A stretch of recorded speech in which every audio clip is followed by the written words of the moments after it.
अस्सलाम वालेकुम दोस्तों, आज मैं आपको बताऊंगी कि कमर के दर्द की आम वजूहत क्या हो सकती हैं। स्टार्ट करती हूँ। पट्ठों या लिगामेंट में खिंचाव, स्ट्रेन या ओवर यूज़, किसी भी चीज़ का ओवर यूज़ हो सकता है। सबसे पहले हम बात करेंगे कि इन्वर्टिबल डिस्क का ख़राब हो जाना, ठीक है, या फिर स्लिप्ड हो जाना, हर्निएटेड डिस्क हो जाना, ठीक है, जिसको हम स्कैटिका भी कहते हैं। टांगों तक दर्द जाता है इसका ना।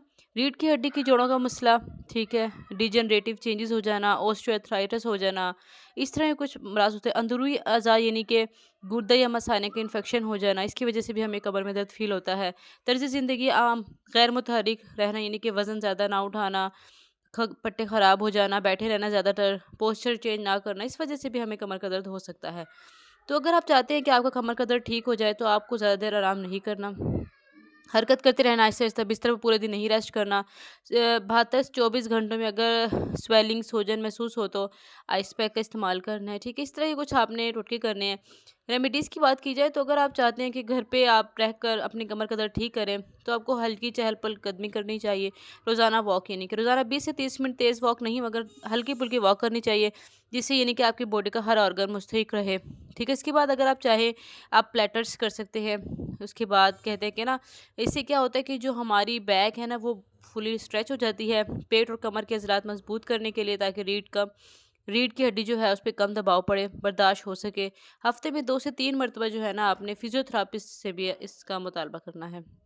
इसके बाद कहते हैं सिंगल नी टू चेस्ट, आपने एक सिंगल नी पर लेटना है, जैसा आपको डायग्राम में दिखाया गया पिक्चर्स में। घंटे नहीं लेटना, बस चंद एक 20 से 25 मिनट लेटना। इसके अलावा घुटने सीने तक पीठ की नरमी के लिए, ठीक है, पीठ के बल लेट जाना है और एक को अपनी तरफ खींचना है, जिस तरह आपको सेकंड्स में दिखाया हुआ है इसी तरह से आपने करना है। इसके बाद अगर आपका छोटा सा झुकाव करना है पेल्विक की तरफ, ठीक है, सीधी करके पेट को अंदर खींचे, नीचे कमर से 15 से 10 मिनट बाद इसका रैप करें। उसके बाद कहता है कि ब्रिज यानी कि एक पुल बना लेना। आप देख रहे हैं सामने कि किस तरह से हमने पुल बनाना है। इससे भी जो है हमारे मसल के जो मसल के जो कमर के जो मसल हैं वो स्ट्रेच हो जाएंगे, ठीक है, पीठ के बल, ठीक है। इसके अलावा कहता है कि घुटनों को मोड़कर 10 से 15 सेकंड रख लो, कूल्हों को ऊपर उठाएं, मजबूत होते हैं इससे, ठीक है, कोर ग्लूट्स वगैरह वगैरह। चारों खड़े होकर सीधी यानी कि आपने खड़ा होना है, ठीक है। बर्ड डॉग जिसे कहा जाता है ना, वो बर्ड की तरह भी होता है, वो डॉग की तरह भी होता है। तो इस तरह से आपको इस तरह डायग्राम में दिखाया गया है, इस तरह से आपने बर्ड डॉग बनना है। और इस तरह से आपने ये जो है क्या करते हैं, हमारी रीढ़ की हड्डी को मुस्तैक बनाता है। इसी बात कहते हैं हैमस्ट्रिंग स्ट्रेच, पीछे रान खींचना, यानी कि आप देख सकते हैं किस तरह से वो पीछे की तरफ अपने हाथ खींच रहा है। इससे भी हमारी कमर में खिंचाव पैदा होता है और जिसकी वजह से हमारी कमर स्ट्रेच हो जाती है। कोई भी हल्का पुल का मसल पुल होता है तो वो उससे सही हो जाता है। इसके बाद कहता है हीट थेरेपी करवानी चाहिए हमें।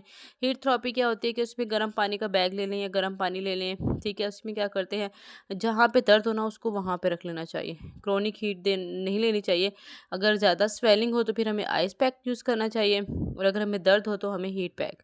इसके अलावा कहते हैं कि कोल्ड थेरेपी भी होती है, ठीक है, जिसमें यानी कोई नया नई चोट लग जाती है कहीं पर भी, तो हमें कोल्ड थेरेपी करनी चाहिए। 72 से 48 घंटों में सोजन की पहले मिनट यानी कि, तो हमें ये इसका इस्तेमाल करना चाहिए कि हमारी स्वेलिंग जो है वो कम हो जाएगी। ओवर द काउंटर अगर पैरासीटामोल जो है या पेन किलर भी हम उसको ले सकते हैं, NSAIDs भी ले सकते हैं। कहते हैं कि फिजियोथेरेपी इसके अलावा हम करवा सकते हैं, ठीक है। फिजियोथेरेपी में क्या होता है कि फिजियोथेरेपी में एक मखसूस किस्म का प्लान मशक़ें करवाई जाती हैं, जिससे जो है ना हमारा जो खिंचाव पुल होता है, मसल जो होता है वो सेट हो जाता है। वज़न कम करना, वेट मैनेजमेंट ज़रूरी है, क्योंकि जिनका वेट ज़्यादा होता है उनको चोट लगने का खदशा ज़्यादा होता है, मसल पुल होने का खदशा ज़्यादा होता है।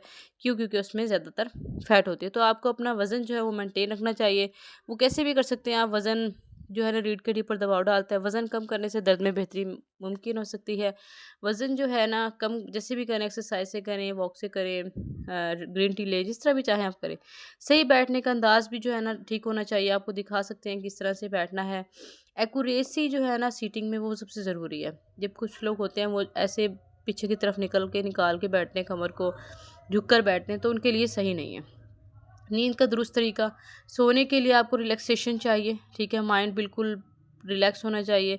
अब ना बहुत ज़्यादा सख्त, ना बहुत ज़्यादा नरम, गदगदे तकिए पे सोना चाहिए। इसके बाद कहता है mind body techniques, relaxation, deep breathing लेनी है आपने, ठीक है, माइंडफुल होना चाहिए, योगा करना है, ठीक है। उसके बाद कहता है कि अगर आप चाहते हैं, आपको एक एक्सरसाइज की मशक़ें लेनी चाहिए, ठीक है, जिसमें स्ट्रक्चर्स एक्सरसाइज क्लासेस होती हैं, सुपरवाइज्ड रिहाब होता है, ठीक है। इसके अलावा जो है ना उसमें हमें फिजियोथेरापिस्ट गाइड करते हैं कि किस तरह से एक्सरसाइज करनी है।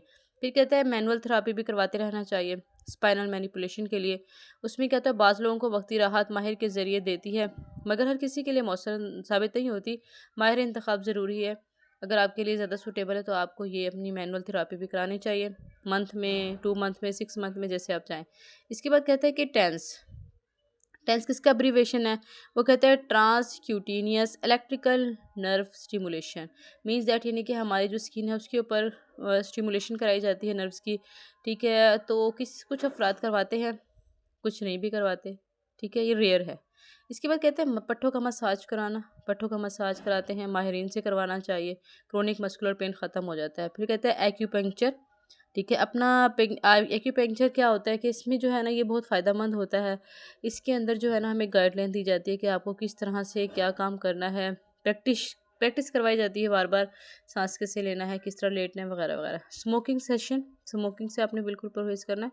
तंबाकू मत करें, क्योंकि तंबाकू जो है ना हमारी रीढ़ की हड्डी की सेहत के लिए बिल्कुल भी अच्छा नहीं है। हमारी रीढ़ की हड्डी को अंदर से खोखला कर देता है। ठीक है, और हमारी शिफा में बिगाड़ पैदा करता है। तो आपको फ़ौरन स्मोकिंग छोड़नी होगी। Gradual return to activity plan, आपको एक अच्छा सा और वर्जिश का प्लान बनाना होगा। ठीक है, जिसमें ना ज़्यादा तेज़ भागना, ज़्यादा दौड़ना, ज़्यादा तेज़ वर्जिश भी शामिल नहीं होनी चाहिए, मतलब हल्का फुल्का होना चाहिए। फिजियोथेरापिस्ट जो प्लान लिख के दे वो ज़्यादा बेहतर है।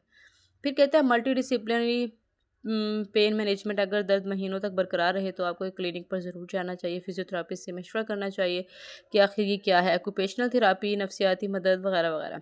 इसके बाद अगर सर्जिकल ऑप्शंस की बात की जाए कि अगर सर्जिकल ऑप्शंस की सख्त ज़रूरत पेश आ जाती है, जैसे कि सख्त कैंसर में, अगर न्यूरोलॉजिकल नुकसानदेह है, तो कमज़ोरी वगैरह वगैरह, रिफ्लेक्सेस हैं, तो आपको अपना जो है ना सर्जिकल से करवाना चाहिए। ऑपरेशन वगैरह ज़रूरत है, दरकार है, डिस्क हिल गई है तो ये बहुत ज़रूरी है।